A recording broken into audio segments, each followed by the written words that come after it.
대통령과의 관계에서 소소한 에피소드 같은 걸 털어놨는데 우리 대통령이 뭐 새벽에 텔레그램 국무위원들과 소통한다라는 거는 너무나 익히 잘 알려져 있는데 어떤 포인트가 제가 눈에 들어왔냐면은 이런 거예요. 김민석 전 총리 말인데 어떨 때는 새벽 1시에 메시지가 울릴 때도 있습니다. 그러면 미안하니까 지금 꼭 답할 필요는 없다라고 하시는데 답을 하지 저 말라는 여기서 거야. 되게 지금 분위기가 새벽 1시에 대통령이 국무위원한테 지금 꼭 답할 필요는 없다고 하는 건 만약에 본인이 장관이시 우리 평론가님 어떻게 받아들이겠습니까? 그거 어떻게 다 봐야 지금 달려가야 되나 싶기도 하고. 차라리 저기 뭐야 이게 뭘로 보내 SNS 뭘로 보내는지 모르겠지만은 카카오톡으로 저기 이모티콘도 좀 쏴주시고 그다음에 기프트콘이라도 하나 쏴주시면서 보내면은 커피라도 하나 보내주시면서. 그러니까 이게 어디서 많이 본 어딘가 지금 꼭 답할 필요는 없는데 이러면서 이제 문자를 남기면서 새벽 4시에 만약에 1시간 뒤에 깨서 본 장관 담임 장관 같은 경우에는 정말로 깜짝 놀랄 것 같거든요. 제 생각에는. 예. 그렇죠. 이제 그때부터 난리가 나는 거죠. 이제 날 새서 일하는 거고. 저도 이제 그런 경험들이 있어요. 국회에서 일할 때 퇴근 시간 다 됐는데 이제 대장이 불러요. 우리 김무성 네. 대표님이 봐라 앉아봐라. 이건 이렇고 저건 저런데 좀 이런 부분 좀 어떻게 좀 검토 좀 해보고 좀 정보 좀 이렇게 좀 한번 취합을 한번 해서 보고서 좀 한번 마련해 봐라. 근데 뭐 굳이 뭐 이렇게 내가 지금 오늘 하라는 얘기는 아니야. 어쩌라고? 내일 아침까지 갖고 오라는 거지. 그 얘기는. 그렇죠. 예.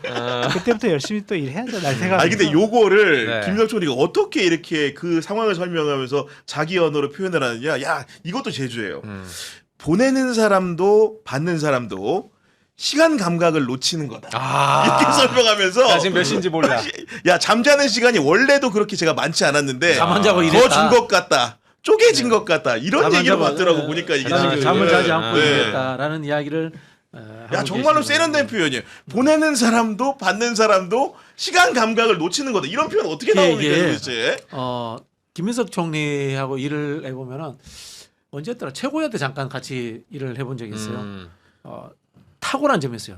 대한민국 정치인 중에 회의를 제일 잘해요. 아 회의를 제일 잘한다. 예, 남의 이야기 잘 들어주고 조정하고 마지막에 요약 정리하는 것 탁월한 재주가 있어요. 그리고 거친 이야기들도 부드럽게 세련되게 만들어내는 그렇구나. 그런 능력도 타고나요. 근데 세련됐는데 장 소장님 이야기처럼 섹시함이 부족해요.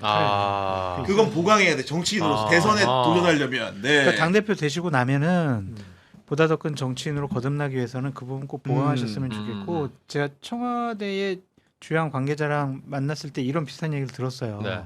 대통령께서 이제 퇴근하시면 저녁 드시고 8시 반에 잔대. 아 살짝 이렇게 네네네. 그리고 10시 반이나 11시쯤 일어났는데 쌩쌩한 정신이 다시. 이제 피곤이 풀렸잖아요. 그다음부터 이제 텔레로 막 지시를 한다는 거죠. 새벽 한 2시까지. 그리고 본인은 자. 본인은 이제 그리고 한 8시쯤 출근해.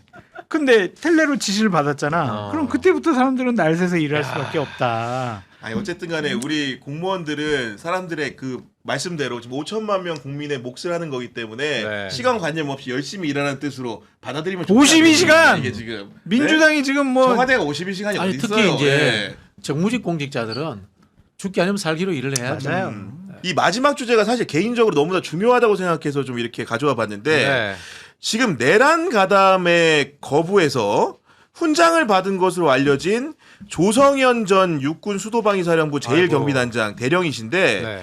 이분을 권창형 종합특검이 내란 중요 임무 종사 혐의로 입건을 했습니다. 개요를 모르는 분들이 있을까 설명을 드리면은 이분이 유명한 거는 서강대교에 멈춰있던 부대를 국회로 넘어오지 마라. 이런 식의 이제 명령을 내린 것으로 결국은 이제 내란 세력에 부역하지 않은 것으로 유명해지고 대통령이 어떻게 보면 훈장까지 준 것인데 권창현 종합특검의 논리는 어떤 거냐면은 계엄이 선포된 직후에 이진우라는 수방사령관이 의원들을 상대로 여러 가지 조치를 취할 것을 이 조성현 대령에게 지시를 했고 처음에는 이 내용을 그 예하 부대에게 알렸다라는 겁니다. 그러니까 부대를 국회로 투입해서 국회 내에 있는 인원을 끌어내라는 지시를 그대로 하다를 했다라는 건데 그 이후에 이제 조성현 대령 같은 경우는 국회 상황을 보니까 시민들이 맞서고 여러 가지로 본인 판단했을 때 내가 맨 처음에 인식했던 거가 너무 달라서 부대를 멈춰 쓴 건데 그 과정상의 이런 행위가 내란 주요 임무 종사 혐의가 될 수 있다라는 판정을 했기 때문에 입건을 한 것 같은데 저는 좀 선뜻 이해가 안 가는데 소장님 생각 어떻습니까? 그러니까 이해가 되질 않아요. 정말 만약에 이 조상현 대령이 그 군인들 서강대 넘어라 그래가지고 자 국회 가가지고 거기 장악해라 지시사항을 그대로 이행했으면은 그때 무슨 정말 불가역적인 그러니까 충돌 예를 들면 네. 정말 있을 수 없는 일이 일어났을 수도 있잖아요. 본인이 이제 상황을 파악하고 나서 정확한 판단을 한 것으로 보여지고 그러한 것들에 대해서 이재명 대통령도 인정을 해서 그러니까. 직접 이 합참이죠. 합참인가 수방사 수방사. 가가지고 네. 경력까지 하고 악수하시고 경력까지 훈장을, 네. 해주셨잖아요. 그런데 내란 특검에서 종합 특검에서 이런 식의 이런 문제 제기하는 것 자체가 이게 과연 맞는 것인가? 그러면 이거 처벌 안 당할 사람이 없지 않나? 그리고 이제 그런 생각이 문제가 들어요. 뭐냐면은 뭐 서강대교를 넘어오지 말란 얘기는 너무나 알려져 있고 네. 그리고 앞단에 있었던 이진우의 지시를 이행하러 전달했다라는 게 새롭게 수사를 통해서 밝혀진 내용이냐?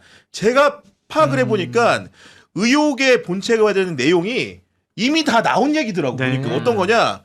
검찰 특수본 수사에서 다 파악이 됐었고 내란 특검, 조은석 특검에서 모두 다 파악을 했었고 심지어는 헌재에서 있었던 윤석열 탄핵 심판에서 이 얘기가 나왔고 윤석열 내란 재판에서도 증인 참고인 나온 분들이 이런 얘기를 다 해서 반복적으로 그 내용도 알고 있었던 거예요. 다만 왜 그럼 사법 처리하지 않았느냐? 앞선 수사기관들은 이진우 지시에 소극적으로 대응하다가 그렇죠. 최종적으로 거부를 하고 서강대교를 넘지 말라고 한 미담이기 때문인 거고 이 행위라는 것이 위법, 위헌한 비상계엄의 조기 종식에 결정적 기여를 했다라는 게 조은석 특검팀의 판단이었고 거기에 더해가지고 위법한 지시를 그대로 따른 다른 지휘관들과는 달리 행동한 조성현 대령의 행위가 돋보였기 때문으로 파악이 되는데 이거를 이런 식으로 분절적으로 해석을 하기 시작하면은 사실 처벌 대상이 너무나 많아질 것 같아요.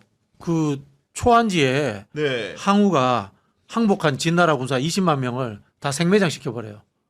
뭐 그런 비유가 적절한지 모르겠는데 그러면은 그 당시에 최하위 병사로서 뭐 하사관들일 거예요.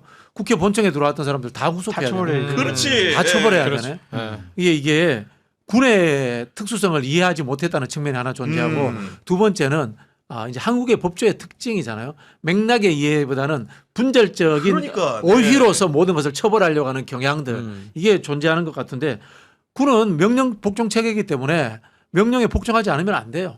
그리고 우리 군에 불복종 권한이라든가 저항권이 있느냐 하위 지휘관들은 없어요. 없는 상황에서 일단적으로 이렇게 할 수밖에 없는 거야. 그 현실을 인정해야 되는 거고. 네. 그리고 이런 식으로 할 거면은 이거 뭐 특검 필요하겠습니까? 이렇게 그러니까 하는 제 얘기가 거는 그 얘기예요. 그러니까 이게 무용론이라는 게 괜히 나오는 게 특검이라는 게 아닙니다, 지금. 국회가 주도해서 네. 한다는 것은 시대적 상황에 맞춰서 판단을 하라는 하나의 환경 조성을 해놓은 거잖아요. 그렇습니다. 법률도. 네. 성과주의 같아요. 한 명이라도 더 그러니까, 처벌해야 그러면 안 되는데. 우리가 특검이 성공적으로 수사를 잘했구나, 조사를 잘했구나 그런 평가를 받는 거겠죠. 만약에 거의 아무도 그냥 처벌할 수 없고 입건하거나 네. 기소하지 않으면은 특검 니들 뭐 했어?